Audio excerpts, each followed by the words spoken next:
Britt Johnson versus Kiowa, Death, Honor, and Survival on the Frontier. Welcome to Native Legends and History Stories. Don't forget to subscribe, hit the like button, and share this episode with a fellow history lover. And now, on to tonight's episode of Extraordinary Courage on the Texas Frontier. Central Texas, January 23, RDA 1871. The winter sun casts long shadows across the rolling landscape as three working cowboys ride west from the town of Weatherford along an isolated strip of cattle trail. At the head of the group rides Britt Johnson, better known as Britt Johnson, a man whose name had already become legendary in these parts.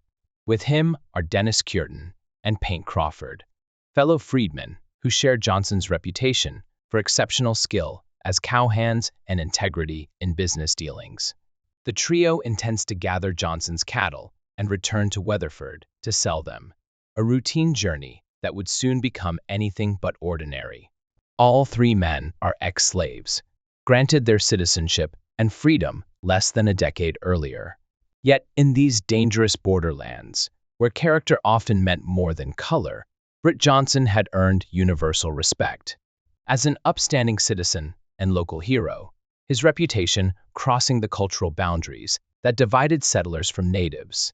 This respect stemmed from events that unfolded in October 1864. While still legally enslaved, Johnson had been sent by his master to Weatherford in Parker County for ranch supplies.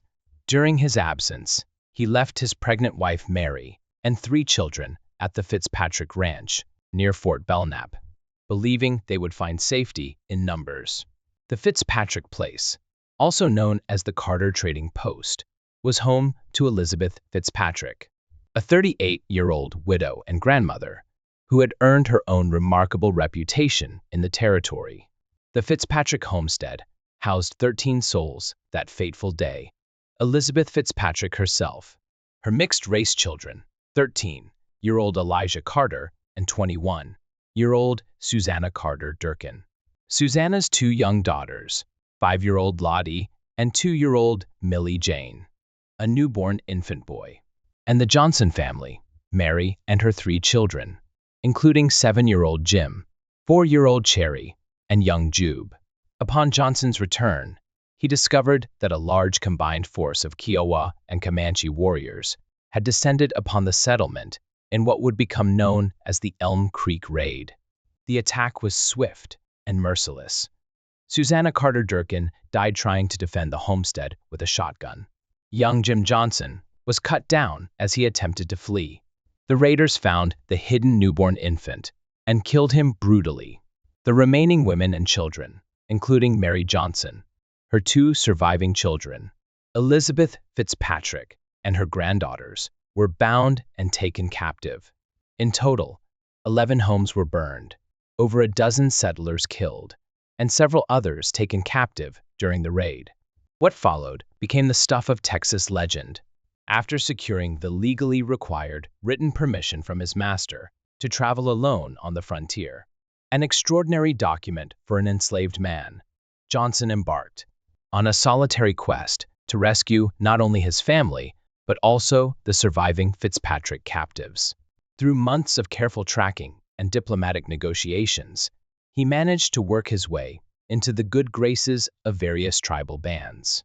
His efforts ultimately secured the release of his family and other captives taken in what history would record as the Elm Creek Raid.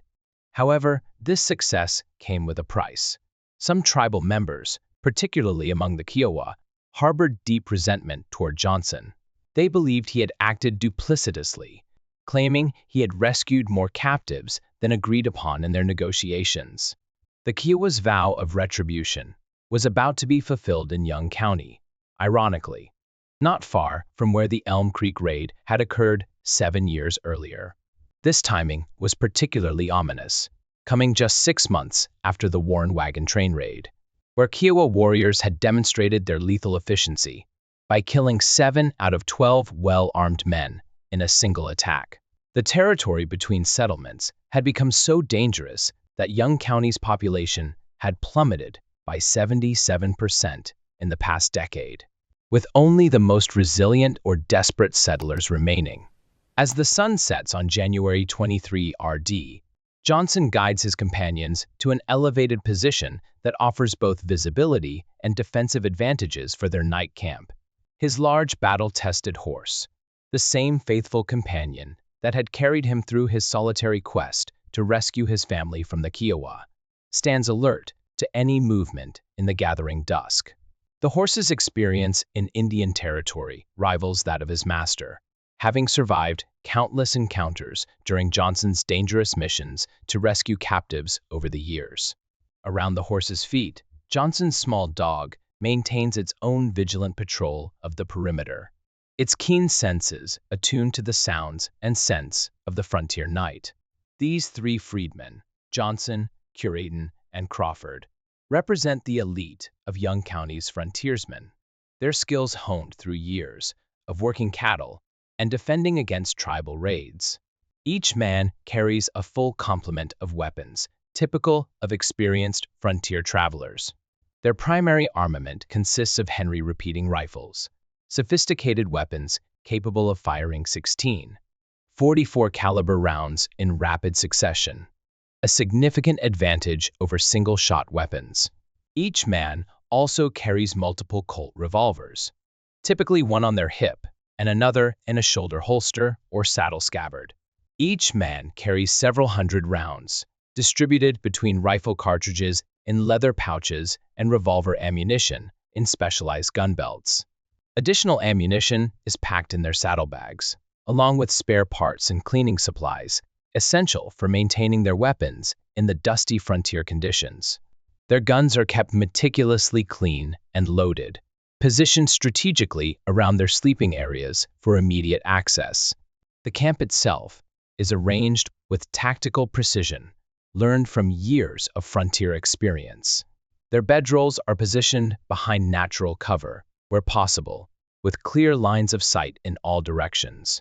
The horses are hobbled within quick reach, but positioned to avoid being targeted in a surprise attack. Their saddles serve as both pillows and additional cover if needed, with weapons and ammunition arranged carefully within arm's reach. About a mile and a half away, they spot another group of freight haulers making camp on their way to Weatherford, their presence noted but not relied upon for security. The men establish a careful watch rotation through the evening as they consume their cold supper of trail rations, salt pork, hardtack, and coffee prepared earlier to avoid the smoke of a campfire that might attract unwanted attention. Each man knows their role in case of an attack. Their practiced responses developed through years of similar nights on the frontier. Despite the Warren wagon train massacre being fresh in their minds, they maintain an outward calm that masks their constant vigilance. The night passes in tense quiet, but the morning of January 24th arrives with the bitter winter chill, typical of Young County. As Johnson, Curitin, and Crawford rise to begin their morning routine, their first actions are to check their weapons and scan the horizon. They begin preparing the horses for another day's travel, their movements efficient and purposeful. The relative calm of their morning preparations is suddenly shattered by a sound every frontier veteran dreads: the thunderous approach of multiple horses at full gallop through the morning stillness. Looking toward the thundering hoofbeats, the three men witness a terrifying sight: 25 Kiowa warriors, led by their medicine man, Mamanti, also known as Swan or Skywalker, bearing down on their position at full gallop. The warriors had been conducting raids on local homesteads when they spotted Johnson's group the previous day. Now, mounted on their swift war ponies and adorned in full battle regalia, they surged forward to fulfill their 7-year-old vow of vengeance, their war cries piercing the morning air. Though smaller in number than their Comanche allies, the Kiowa were equally feared across the Texas frontier. Their elaborate dress reflects their complex culture. Intricate beadwork adorns their buckskin shirts and leggings. Eagle feathers stream from their hair, and their faces are painted in bold war designs. Their horses, too, bear ceremonial decorations, a stark contrast to the simpler ornamentation favored by their Comanche allies. Yet beneath this ceremonial splendor lies deadly, tactical precision. Instead of charging directly at the camp, the Kiowa warriors execute their signature battlefield maneuver, a rotating cyclone formation that has proven lethal in countless raids. Each warrior, upon reaching the position closest to their target, fires his weapon before wheeling to the back of the formation to reload, creating a continuous storm of bullets and arrows. Some warriors wield captured army rifles, while others use traditional bows with devastating effect at close range. The effectiveness of this tactic becomes immediately apparent. Despite their experience in weaponry, Johnson, Curitan, and Crawford find themselves overwhelmed by the sheer intensity of the assault. Their Henry rifles bark in response, the spent cartridges littering the ground as they pour fire into the whirling mass of warriors. But in the open terrain of their campsite, accuracy proves difficult against the constantly moving targets. Curitan and Crawford, desperately trying to make use of what little cover their camping equipment provides, are quickly struck down by the barrage. Johnson, drawing upon years of frontier experience, makes a grim but tactical decision. He pulls the large Bowie knife from his belt, a weapon that has served him through countless dangers, and with swift determination, slays his own horse. The massive animal collapses, providing the only substantial cover available in the exposed campsite. From behind this makeshift barricade, with only his small dog remaining by his side, Johnson prepares for what he must know will be his final fight. A mile and a half away, the freight haulers who shared their camping ground the previous night can only watch helplessly. Having witnessed the deadly efficiency of the Warren wagon train massacre just 6 months earlier, they know that any attempt to assist would likely only add to the day's death toll. The men watch, transfixed, as Britt Johnson fights for his very life in a battle that he, alone, now commands. The ferocity of the assault against him is overwhelming, yet Johnson remains resolute, every move calculated with precision. In a fleeting lull between waves of attacks, he scrambles toward the bodies of his fallen comrades, each movement driven by necessity and the hope of survival. With grim determination, he rifles through the remains of his companions, quickly securing their firearms and ammunition, tools that may offer him a chance to continue resisting the relentless Kiowa assault.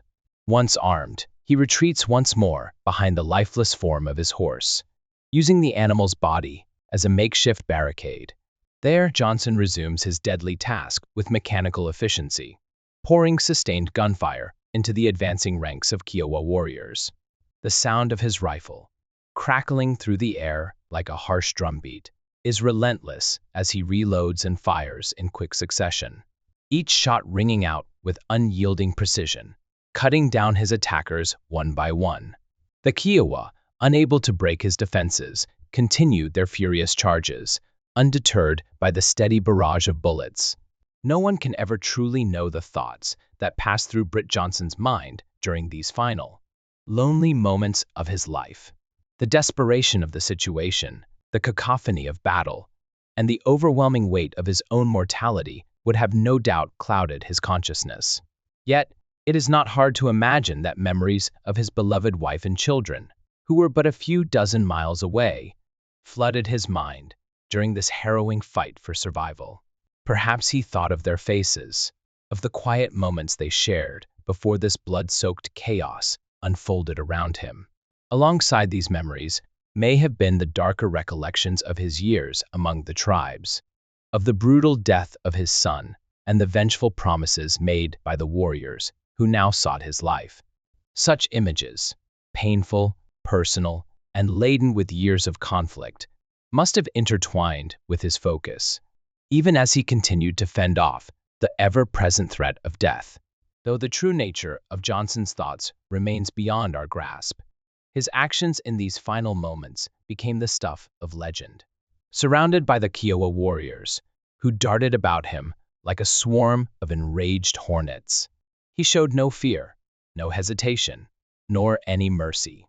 Every movement he made was an act of defiance against the overwhelming odds, a statement of defiance that would echo across the frontier for generations to come.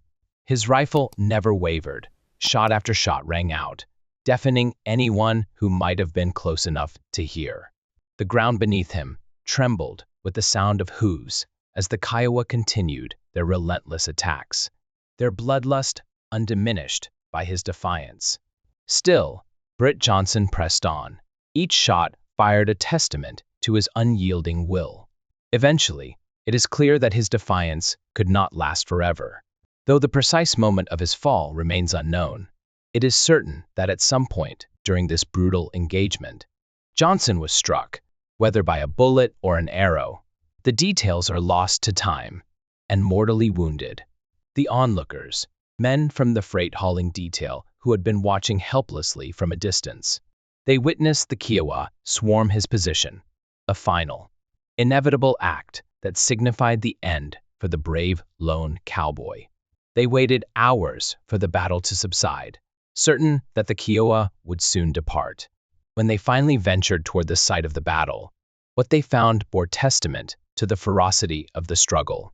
The aftermath of the fight was unlike anything seen before on the bleeding edge of the Texas frontier. Its brutality was staggering, and its ruthlessness evident in every detail. The air is thick with the stench of blood and gunpowder, and the ground beneath their boots is soaked in the dark stains of fallen men.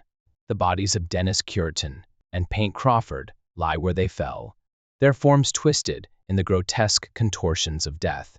Both men have been scalped, the bloody remnants of their once shiny hair now cruelly stripped from their skulls. The fresh, raw wounds on their heads are a grim reminder of the brutal customs of the Kiowa, marks of dishonor, meant to symbolize victory over their foes.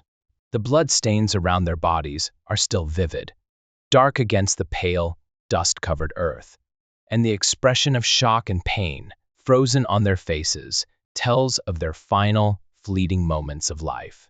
Nearby, the lifeless form of Johnson's horse lies sprawled on the ground. The horse's coat is now marred with the marks of death. Its once proud and sturdy frame is riddled with bullets.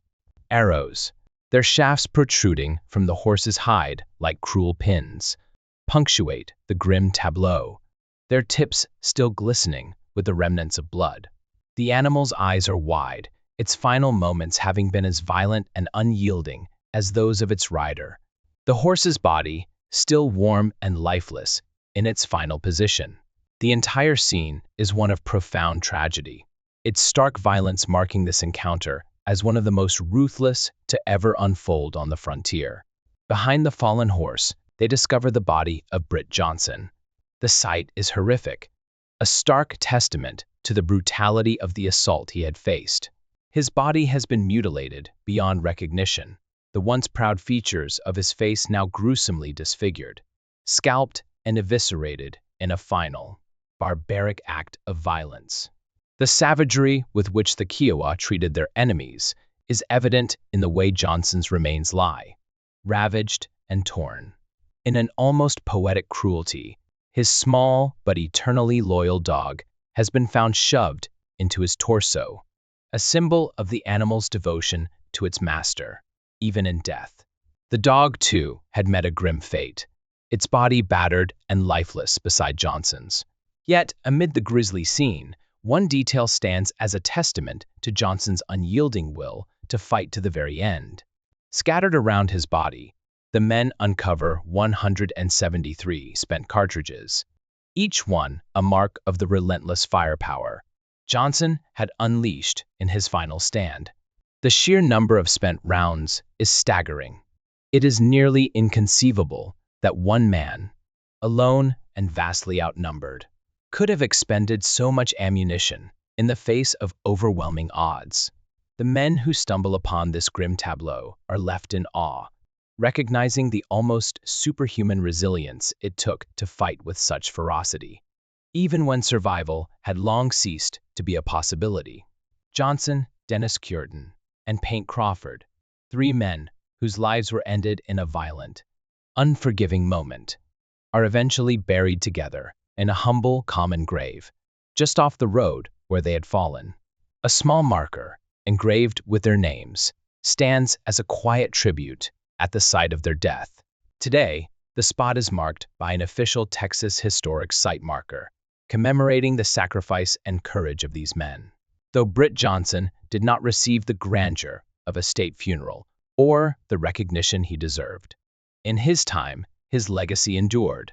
He would be remembered not only as a tragic victim of frontier violence, but also as a Texas legend, a man whose selflessness, determination, and unwavering bravery continue to inspire. The Kiowa, after retreating from the battlefield, would eventually join forces with the Comanche in what became the Red River War, a conflict that would reshape the future of these once mighty tribes. The war marked the beginning of the end for the Kiowa and the Comanche, as both were ravaged by years of warfare, disease, and displacement. But the full story of Britt Johnson's valiant attempts to reclaim his family, as well as the sweeping saga of the Red River War. Thank you for watching. If you want to hear more about the untold stories of Native legends and history, be sure to subscribe to Native Legends and History Stories for more riveting tales.